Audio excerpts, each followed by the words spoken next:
Chiude con un pareggio ad oltre 26 milioni e 800 mila euro il bilancio di previsione 2019 del comune di Lavagna. Il documento è stato approvato dalla commissione prefettizia alla guida dell'amministrazione lavagnese ormai ancora per pochi mesi, ma che in questi anni alla guida di Palazzo Franzoni ha affrontato il tema del riequilibrio finanziario dell'ente di pari passo con quello legato alle infiltrazioni mafiose nella macchina comunale.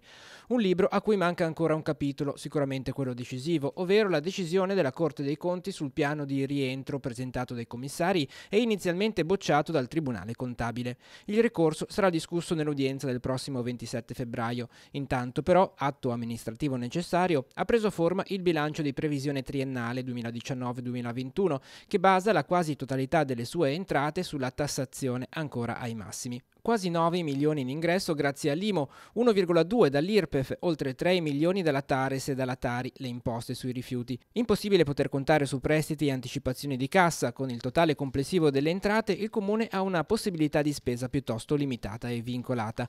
Quasi 22 milioni sono così destinati alle spese correnti e quelle in conto capitale. Approvato anche il programma triennale dei lavori pubblici che nei 3 anni previsti dal piano mette a disposizione 14 milioni e 435 mila euro. Risorse derivanti da entrate aventi destinazione vincolata per legge. Scuole e difesa del suolo sono le due voci per le quali saranno a disposizione le risorse maggiori.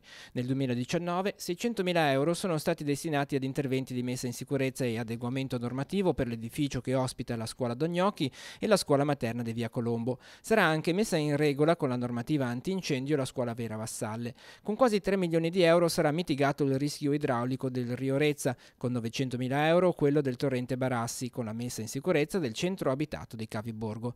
Partirà inoltre il primo stralcio dei lavori per il ripristino dell'argine del fiume Entella, intervento questo da 570.000 euro, e con 700.000 euro a disposizione sarà ripristinato il litorale danneggiato dalla mareggiata. Infine, quasi 150.000 euro verranno messi a disposizione per la nuova viabilità all'uscita del casello autostradale di Lavagna.